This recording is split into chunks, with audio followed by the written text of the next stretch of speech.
Hello YouTube watchers, thank you for returning. So today we're going to talk about relied upon donative promises and also the doctrine of promissory estoppel. I know that's a big mouthful. We're just going to break it down into very easy pieces.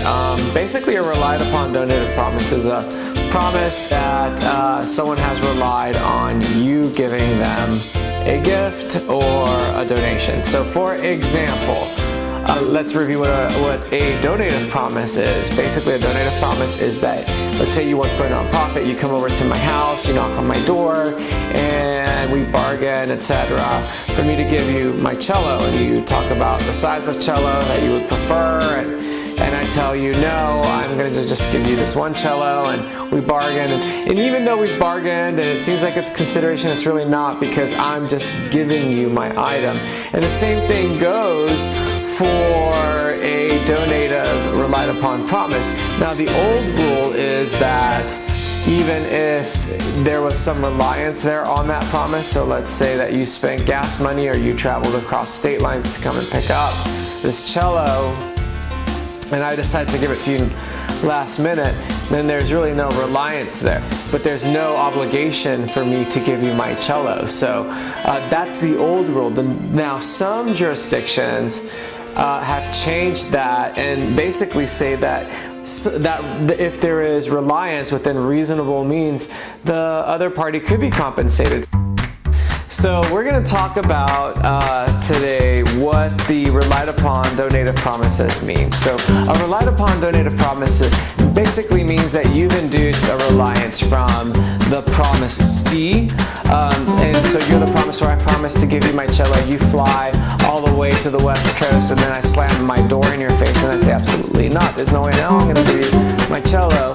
After we went back and forth through a series of emails, we engaged in several conversations, and all of a sudden I decide not to give you the cello. So that is one of those instances where that reliance has caused damages, and it would be unjust to expect the promisee to essentially eat the cost on travel expenses when they only traveled based on the fact that you had promised to give them the cello. And that helps to protect a lot of nonprofit organizations who incur a lot of costs by traveling and picking up donations, and other, even on a smaller scale, on the more individualistic level. Now we're also going to talk about the restatement of the first section, which basically says that it's legally enforceable should you incur a lot of these damages. Now let's talk about the promissory estoppel, and that's basically really just an issue of nomenclature according to Gilbert's. But one thing that I notice in this estoppel is that the estoppel, basically authorities treat the reliance there as a form of consideration. It's a type of consideration, not necessarily by definition consideration, but it is a type of consideration that can be used to satisfy an injustice created. So there has to be reasonable injustice created by this reliance, like travel expenses, and evidence that shows that there was a reliance created would probably suffice. And one other interesting thing that I noted in there is that if it's an estoppel, typically they use that also in cases of justice. So if the reliance is causing you to break the law, then that would immediately cancel that reliance. And if the reliance is asking you to stand in the way of justice, then you could immediately cancel that reliance as well. So like I said, a couple of interesting little nuances there with the estoppel.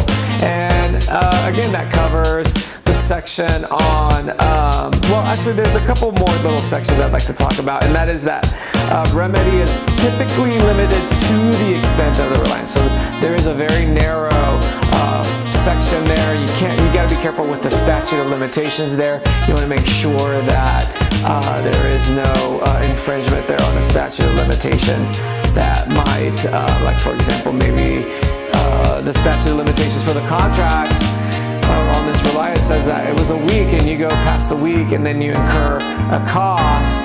Well, too bad, so sad.